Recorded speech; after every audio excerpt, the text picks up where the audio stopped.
Sir Bharani garu already eliminate అయ్యారు last time. అప్పుడు ఏంటంటే ఈ బాండింగ్స్ పెట్టుకోవడం వల్లే అని ప్రతి ఒక్కరు కామెంట్ చేశారు.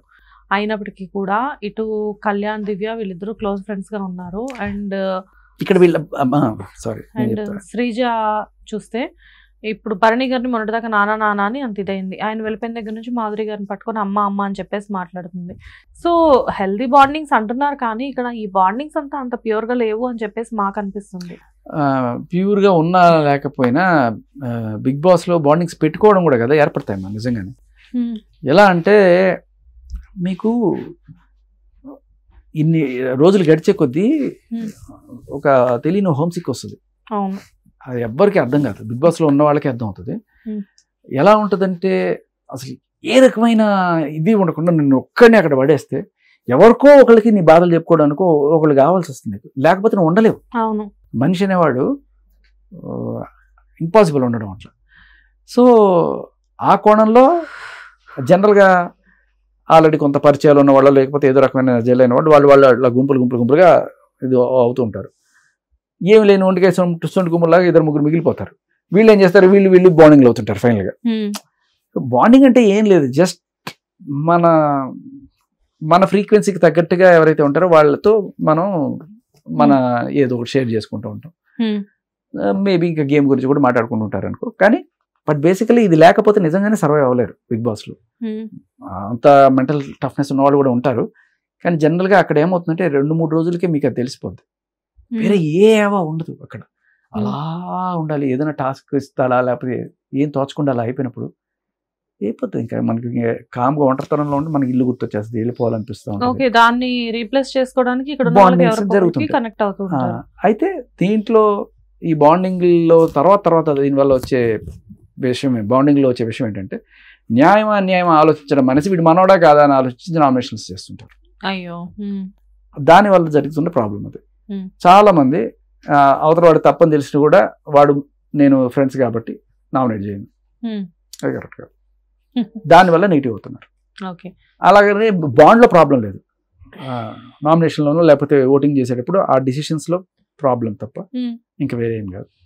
ఓకే. అండ్ ఈ వీక్ ఈరోజు ప్రోమో చూసాము, భరణి గారు అండ్ దమ్ముశ్రీజ ఇద్దరు కూడా మళ్ళీ రీఎంట్రీ ఇచ్చారు. సో జనరల్గా బిగ్ బాస్ నుంచి బయటకి ఎందుకు ఎలిమినేట్ అవుతారు? మళ్ళీ reentry it is completely audience పోలా లేకపోతే ఇంకేమైనా ఉంటుందా? ఖచ్చితంగా ఆడియన్స్ పోలు. అది కాకుండా లాస్ట్ 2కి మాత్రం బిగ్ బాస్ అప్పుడప్పుడు ఛాన్స్ తీసుకుంటాడు.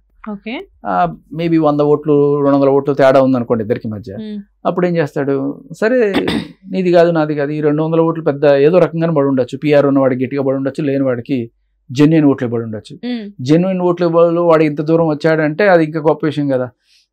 అందుకని ఆ ఇద్దరి మధ్యలో పెద్ద ఓటింగ్ డిఫరెన్స్ గణనీయంగా లేకపోతే, ఒక 1000 కన్నా తక్కువలో ఉంటే అటువంటి టైంలో Bigg Boss may take a decision, ఏదో ఒక గేమ్ పెడదామో లేకపోతే హౌస్ మేట్స్తో ఎలిమినేట్ చేయించడమో ఇటువంటివన్నీ అప్పుడు చేస్తాడు. చాలా జనరల్గా ఏమనుకుంటారు జనాలు, నా విషయంలో కూడా చాలా అలాగే అనుకుంటారు, మేమందరం ఓట్లు వేసాం కదా మీరు హౌస్ మేట్స్తో ఎలా ఎలిమినేట్ చేపిస్తారని బిగ్ బాస్ నానా తిట్టిపోస్తారు. ఓకే, ఎప్పుడు జరుగుతుంది అలా అంటే ఇద్దరికి మధ్య డిఫరెన్స్ పెద్ద ఎక్కువ ఉండకుండా మేబీ 100 లేకపోతే 5-10 తేడా ఉన్నా కూడా కొన్నిసార్లు అరే మరీ ఇంత క్లోజ్గా ఉన్నప్పుడు ఎలా చేస్తాం, మేబీ ఈక్వల్గా వచ్చేసే సిచ్యువేషన్ కూడా ఏమైనా ఉందేమో తెలియదు. ఇటువంటి సిచ్యువేషన్లో బిగ్ బాస్ ఇలాంటి డిసిషన్ తీసుకుంటాడు. ఓకే సార్, ఇక్కడ రీఎంట్రీ గురించి మాట్లాడాము. అండ్ ఒకసారి బిగ్ బాస్కి వెళ్ళిన తర్వాత ఇంకొక సీజన్లో వాళ్ళు మళ్ళీ కనిపించరు. ఒక టేస్టీ తేజ మటుకు కనిపించారు. మళ్ళీ శేఖర్ భాషా గారు ఏమన్నా వెళ్ళే ఛాన్సెస్ ఉన్నాయా?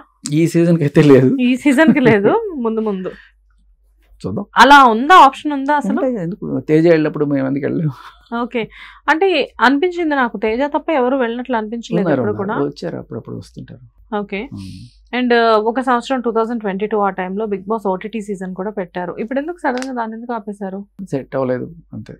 ఓకే, ఓటీటీ సీజన్ లో బిందు మాధవి గారు కూడా విన్ అయ్యారు ఆ టైంలో. అవును, చాలా మంది ఇది ఒక చిన్న ఇదేంటంటే అసలు బిగ్ బాస్ లో ఇప్పటిదాకా ఒక్క లేడీ అయినా గెలిచిందా అని అడుగుతారు. అంటే లేదు, గెలవలేదు. అఫీషియల్ గా బిగ్ బాస్ సీజన్స్ లో గెలవలేదు, కానీ బిగ్ బాస్ ఓటీటీ సీజన్ లో బిందు మాధవి గెలిచింది. అండ్ అలాగే మన వాళ్ళు ఎక్కడెక్కడి నుంచి, తమిళ నుంచి, మలయాళం నుంచి, ఢిల్లీ నుంచి తెచ్చుకుంటారు. కానీ మన వాళ్ళని తమిళ వాళ్ళు యాక్సెప్ట్ చేస్తారా, మన వాళ్ళని కన్నడ వాళ్ళు యాక్సెప్ట్ చేస్తారా అంటే బిందు మాధవి వెళ్ళి తమిళ కూడా ఆడొచ్చింది. ఓకే, అవునా? అండ్ నేను రీసెంట్గా కనుక్కున్న ఒక విషయం ఏంటంటే కన్నడలో ఓటీటీ సీజన్ కన్నడలో ఫస్ట్ బిగ్ బాస్ సీజన్లో గెలిచినోడు కూడా తెలుగుడే అట. ఓకే, తెలియదు, మాకు ఇన్ఫర్మేషన్ లేదు. మాకు అది మనం పట్టించుకోం కదా వేరే వాళ్ళది. సో అక్కడికి వెళ్ళి చూసిన వాళ్ళు చెప్పిన ఇన్ఫర్మేషన్. కాకపోతే మీరు అన్నట్లుగా